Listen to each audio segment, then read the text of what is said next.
안녕하세요. 우리 친구들 일주일 동안 잘 지냈나요? 예, 오늘은 환경교육 두 번째 시간으로 물이 있는 곳으로 나왔어요. 모든 생명들은 물에서 태어난다 그러죠. 그래서 물 속에서 어떤 생명들이 태어나고 있는지 여러분들을 물 속으로 안내하겠습니다. 자, 따라와 보세요. 여기 보면은 요거는 도롱뇽 알집이에요. 요 알집에 지금 도롱뇽들이 이렇게 들어있는 거 보이죠?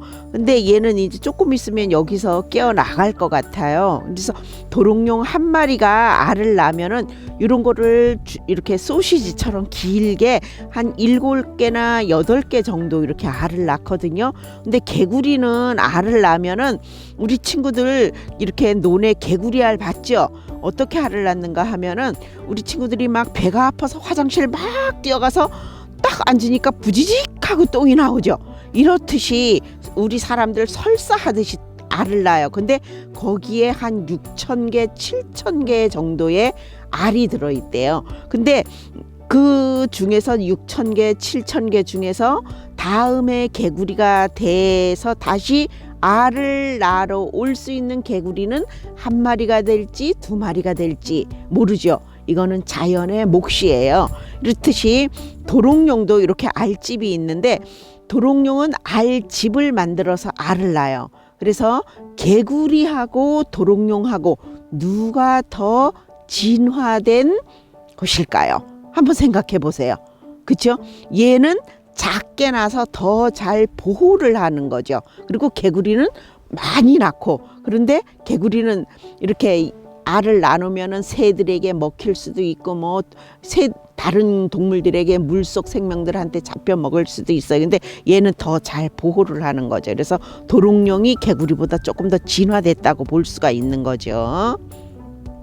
여기 지금 도롱뇽 애기가, 요 알집에서 나온 도롱뇽 애기가 있거든요. 근데 얘가 도롱뇽이 알을 물 속에다가 낳으면은 물 속에서 알이 있다가 이렇게 도롱뇽이 깨어나요. 그래서 도롱뇽이 어느 정도 자라면은 다시 숲으로 간다거나 땅 속에 무태에 있다가 알을 낳으러 올 때 내년 봄에 다시 알을 낳으러 올 거예요. 근데 요거는 애기 도롱뇽인데 지금 물 속에서는 얘가 어디로 숨을 쉴까요? 아가미로 숨을 쉬거든요. 아가미로 숨을 쉬다가 얘가 이제 다 성장이 되면은 성체가 되면은 다시 폐로 숨을 쉬게 됩니다. 그래서 땅속이나 이런 데서 살게 되죠. 여기 도롱뇽이었습니다. 이번에는 커다란 우렁이 나왔네요. 얘가 우렁이, 우리 친구들 우렁이 쌈밥 이런 얘기 들어봤죠? 요게 바로 우렁입니다. 우렁이는 물속에서 무슨 역할을 할까요? 우렁이를 얘네들 물속에 사는 생명들이 얘를 갉아먹기도 하겠죠. 그래서 이 우렁이는 요즘 유기농 그 벼농사 짓는 분들이 농약이라든가 비료를 안 치고 얘를 논에다가 많이 풀어놓으면 얘가 벼를 갉아먹는 해충들을 다 잡아먹고 산답니다. 우렁이 농법으로 농사도 많이 짓죠.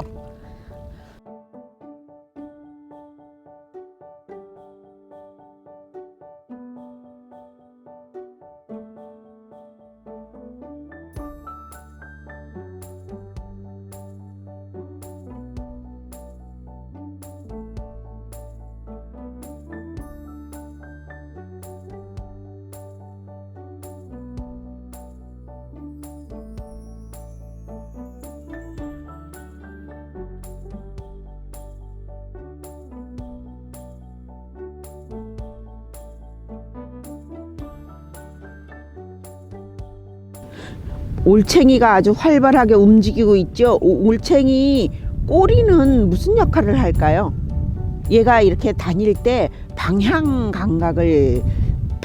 잡아주는 역할을 하거든요. 올챙이 꼬리는. 근데 우리 친구들이 학교에서 올챙이 배울 때 올챙이가 이렇게 깨어날 때 다리가 앞다리가 먼저 나올까요? 뒷다리가 먼저 나올까요? 올챙이성 알죠? 뒷다리가 쓱, 앞다리가 쓱 이렇게. 얘는 뒷다리가 먼저 나오고 앞다리가 나와요. 얘도 아까 선생님이 양서류에 대해서 얘기했죠. 그래서 물 속에 있을 때는 아가미로 숨을 쉬어요. 요 앞에 지금 우리 친구들이 아가미는 보이지 않을 것 같아요. 아가미는 보이지 않는데 아가미로 어릴 때 숨을 쉬다가 얘가 이제 뒷다리가 나오고 앞다리가 나오기 시작하면은 아가미로 숨을 쉬지 않고 폐로 숨을 쉬게 되는 거죠. 그래서 선생님이 지금 이렇게 장갑을 꼈죠. 장갑을 낀 거는 얘네들이 혹시 선생님 손에 닿을까봐 이렇게 장갑을 꼈거든요.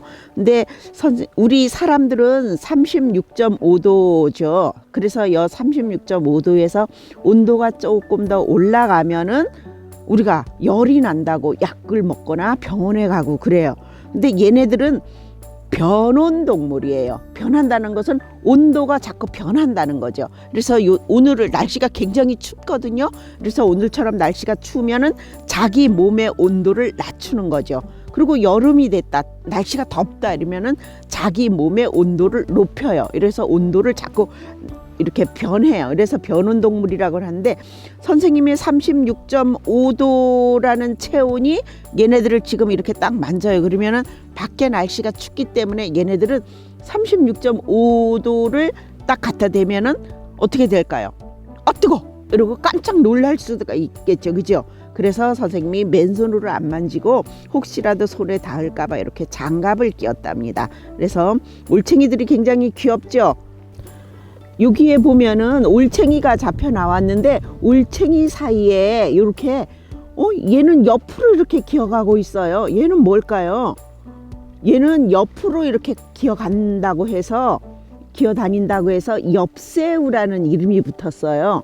엽새우는 이 물속에서 여러 가지 풀도 먹지만 낙엽을 갉아먹는 역할을 많이 해요. 그래서 엽새우는 주로 1급수에 산다 그러거든요. 근데 요즘은 우리가 교과서에서 배운다거나 이럴 때는 엽새우가 1급수에서 산다는데 1급수에서 살지 않고 이런 데도 엽새우가 많이 산답니다. 옆으로 기어간다고 해서 엽새우라고 하고요. 얘는 지금 누구한테 공격을 당했는지 죽어 있거든요. 얘는 잠자리 알죠, 우리 친구들? 예, 잠자리도 알을 어디다가 놔요? 물가에 있는 풀 줄기에다가 알을 낳거든요. 그러면은 얘네들이 알에서 깨어나면은 물 속에서 이렇게 어린 시절을 보내요. 유충이라리죠, 애기. 그래서 어린 시절을 물 속에서 보내다가 어른이 되면은 풀 줄기를 타고 올라와서 날개를 달고 이렇게 우하해서 날아가는 거거든요. 여긴 잠자리 유충이었고요. 얘는 또 뭘까요? 얘도 뭐가 보이죠? 잠자리 중에서도 우리가 커다란 왕잠자리가 있고 뭐 측백 잠자리라든가 이렇게 고추 잠자리 이런 잠자리들도 있고, 얘는 잠자리 중에서 아주 작은 잠자리, 바로 실잠자리라고 하는 잠자리의 유충이에요. 그러니까 실잠자리하고 일반 잠자리는 좀 다르죠. 이렇게 얘는 좀 크고 실잠자리는 아주 실처럼 작아요. 그래서 실잠자리라고 하는 잠자리의 유충입니다. 얘 보이나요? 얘 뭐같이 생겼어요? 노린지처럼 생겼죠. 얘는 물 속에 사는 물자라라고 하는 애예요. 물자라 수컷 같아요. 근데 물 속에서 얘는 이렇게 있다가 짝짓기가 끝나면은 암컷이 물자라 등에다가 알을 낳아요. 쪼르륵 한 200개 뭐 이렇게 낳거든요. 굉장히 많이 여기 등이 촉하게 알을 붙여놔요. 그러고 나서 암컷은 어디론가 가버리면은 수컷이 그 알이 부화할 때까지 계속 등에 지고 다니거든요. 그러다가 부화해서 이제 애기 자라가 나올 때쯤 되면은 이 물가로 나와요. 그래서 애기들이 이렇게 깨어나게 돼요. 그래서 우리 친구들이 학교에서 배울 때 뭐 잠자리라든가 이런 거 배울 때 완전 변태니 뭐 불완전 변태 이런 거 배웠죠. 근데 얘네들도 물 속에서도 완전 변태, 불완전 변태 하는 것들이 있어요. 근데 얘는 알에서 애기 자라가 금방 바로 태어나요. 그러면은 얘는 번데기 과정을 거치지 않으니까 얘를 불완전 변태라고 할 수 있겠죠. 그러면은 얘네들은가 물방개 알죠? 물방개 같은 것들은 물 속에서도 땅 속에다가 번데기를 만들어요. 번데기를 만들어서 얘가 깨어나고 이러거든요. 근데 이런 것들은 완전 변태가 되는 거죠. 얘는 뭐라고요? 예, 불완전 변태. 그럼 우리 친구들 곤충에 대해서 배우죠. 곤충의 특징은 뭔가요? 머리, 가슴, 배가 있어야 되고, 더듬이가 2개 있어야 되고, 다리는 몇 개죠? 예, 다리는 6개가 있어야 되고 이렇게 있죠. 얘네들도 물 속에서도 곤충들이 이렇게 있어요. 그러면은 여기에 보면은 물자라가 다리가 지금 몇 개예요? 요 앞에 뿔처럼 생긴 것도 얘도 다리라고 보면 돼요. 그래서 얘는 물 속에 사는 곤충이겠죠. 예, 물자라였습니다. 여기는 아주 애기인데 작은 게 막 왔다 갔다 정신없이 돌아다니죠. 얘는 물 속에 사는 물땡땡이라고 하는 애예요. 물땡땡이. 물땡땡이는 왜 물땡땡일까요? 예, 선생님도 물땡땡이라는 이름이 왜 붙었는지는 모르겠어요. 근데 얘는 다른 이렇게 생명들과 다르게 물자라 같은 거는 별로 움직임이 없었죠. 근데 얘는 정신없이 여기를 주변을 막 돌아다녀요. 그래서 얘도 알을 낳으면은 얘 이렇게 아까 잠자리처럼 길게 이렇게 낳거든요. 물땡땡이 애벌레는 그렇게 생겼어요. 그렇다가 애벌레에서 지금 얘가 깨어난 성충이 된 거죠. 애기. 그래서 크면은 아까 물자라보다 훨씬 더 크게 자라는 물땡땡이에요.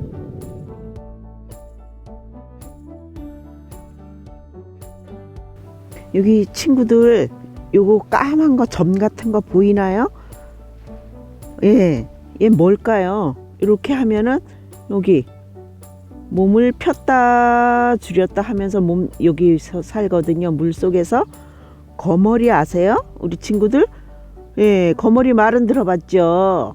얘가 바로 거머리예요. 근데 거머리 애기라서 얘도 아주 작죠. 몸을 쫙 늘렸다 줄였다 늘렸다 줄였다 이렇게 가거든요. 그리고 거머리 하면 우리 친구들 거머리가 사람 피 빨아먹고 산대 이렇게 얘기를 하거든요. 근데 그렇지는 않아요. 얘가 이렇게 우리가 몸속에 들어가면은 얘가 우리 이렇게 피를 좋아하거나 그러기는 한데요. 그렇지만 사람 피를 빨아먹고 살고 우리한테 이렇게 뭐 피해를 주거나 그런 애는 아니에요. 거머리도 종류가 그리고 굉장히 많거든요. 근데 얘는 무슨 거머리인지는 모르겠어요. 아직 어려가지고 잘 나타나지가 않아요. 근데 여기 걸어가는 거 한번 보세요. 여기 물가에 이렇게 풀이 있죠. 풀이 있는데 여기 이 풀이 이렇게 나는 거를 위에를 누가 다 뜯어 먹었어요. 누가 뜯어 먹었을까요? 겨울잠을 자고 이런 동물들이 뜯어 먹을 수도 있는데 얘는 지금 고라니가 뜯어 먹었어요. 아까 저쪽에 고라니 똥이 있었거든요. 고라니 발자국도 있고 그런데 고라니들이 이렇게 물가에 와서 물을 먹으러 오는 거거든요. 얘네가 물을 먹으러 와서 이런 거를 뜯어 먹어요. 근데 얘는 뭐냐면 물가에 주로 살아요. 근데 옛날에 시골에 사람들이 이렇게 얘가 물가에 많은데 보니까 꽃도 굉장히 예뻐요. 근데 얘가 이렇게 물에 뿌리를 한번 볼게요. 물 속에다가 뿌리를 이렇게 뻗고 사는데 뿌리가 이 잎에 대해보다 뿌리가 굉장히 많죠. 그래서 이 뿌리가 물 속에 있으면서 물을 정화시켜주는 역할을 한대요. 그래서 얘네들을 정화식물이라고 얘기를 해요. 그래서 사람들이 얘 보니까 물을 정화시켜주고 그러니까 고마운가요? 안 고마울까요? 고맙겠죠? 그래서 얘를 사람들이 너는 참 고마운 풀이구나. 그래서 고맙다 고맙다 그러다가 사람들한테서 이제 자꾸 구전으로 전해지면서 고맙다 풀 이렇게 얘기하다가 이제는 고마우리 고마우리 이래다가 지금은 이제 고말이라는 이름이 붙었답니다. 그래서 물을 정화시켜 준다고 해서 고맙다 이런 뜻에서 고말이라는 이름이 붙었답니다. 요 작은 네이크로바처럼 토끼뿔처럼 생긴 게 있죠. 요거는 물 속에 사는 개구리밥이라는 풀이거든요. 개구리밥은 왜 개구리밥일까요? 개구리의 밥일까요? 개구리가 얘를 먹고 살까요? 뿌리를 이렇게 물 속으로 쭉 늘어뜨리고 얘가 둥둥둥둥 떠 있으니까 물 속에서 뿌리가 균형을 잡아서 얘가 물에 뜰 수 있게 하는 거죠. 그래서 개구리밥인데 사람들이 이렇게 보니까 개구리가 이 개구리밥 있는데 얼굴을 많이 내밀고 개구리들이 많이 있는 거, 이래서 개구리가 저 풀을 먹는가 보다, 이래서 개구리밥이라는 이름이 붙었대요. 그런데 실제 개구리가 얘 뜯어먹고 살까요? 얘를 먹지는 않겠죠. 그런데 개구리밥이라는 이름이 붙은 게 바로 개구리가 있는 곳에, 아니면은 얘가 개구리밥이 많은 곳에 개구리들이 많이 있어서 개구리가 쟤를 먹는구나 이렇게 생각했대요. 그리고 여기 또 이런 풀이 있어요. 얘는 통발이라는 풀이거든요. 통발이라는 풀인데 아직 어려서 잘 보이지 않는데 여기에 얘 잎은 어디 있을까요? 여기 지금 선생님이 들고 있는 게 뿌리처럼 보이는데 이게 사실은 물 속에서 뿌리가 아니라 얘가 잎이에요. 여기 지금 물 속에 이런 것들이 많이 보이죠? 요거는 뭘까요? 요거는 작년에 여기서 자란 연줄기예요. 연꽃 피는 거 알죠? 그거의 줄기예요. 연줄기가 이제 봄부터, 아직까지 얘는 여기에서 연잎이 나오지는 않았어요. 이른 봄이기 때문에. 그래서 여기 연줄기가 있는데 이건 작년에 거거든요. 근데 얘네들은 물 속에서 어떻게 물을 빨아들이냐면은 여기 이렇게 보면은 구멍이 벼 있어요. 그렇죠? 연근 우리 친구들 먹어봤죠? 반찬 연근 보면 구멍이 이렇게 나 있죠. 요 구멍을 물 속에다가 물을 빨아 올리는 거예요. 그래서 연잎이 없어서 지금 보여줄 수가 없는데 연잎으로 물을 빨아 올리면서 얘가 물 속에서 살고 있는 연꽃 줄기입니다. 여기 동글동글하고 까만 거가 있어요. 이건 뭘까요? 이렇게 소복하게 쌓여 있죠. 요거는 고라니가 여기 물을 먹으러 왔다가 물을 먹고 여기다가 똥을 싸고 간 거예요. 근데 고라니 똥이 이렇게 동글동글해요. 그런데 우리 친구들 토끼똥 봤나요? 토끼똥은 이렇게 동글동글하면서 납작하게 생겼어. 이렇게 토끼똥은 이렇게 생겼거든요. 근데 고라니 똥은 이렇게 콩알처럼 생겼죠.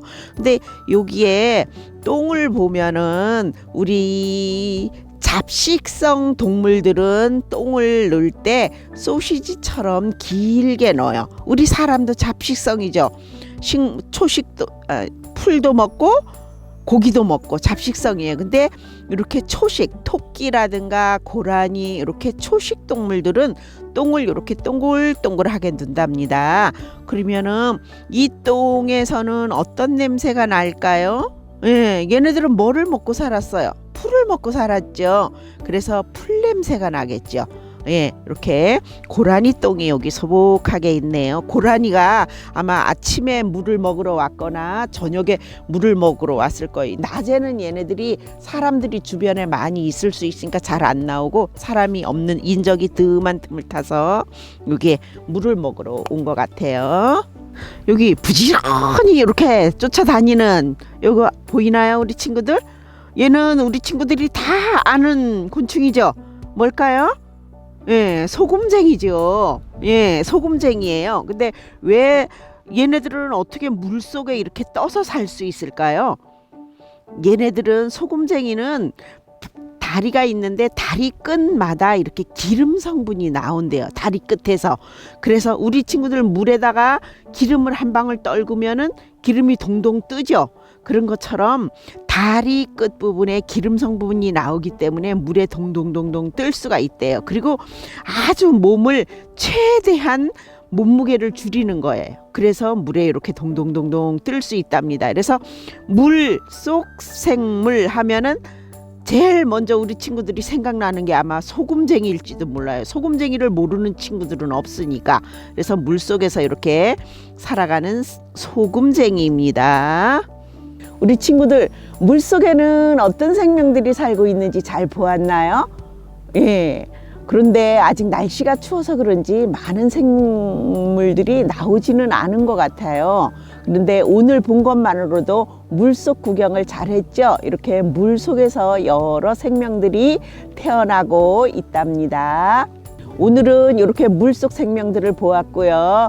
다음 시간에는 또 어떤 곳으로 우리 친구들을 안내할지 궁금하지 않나요?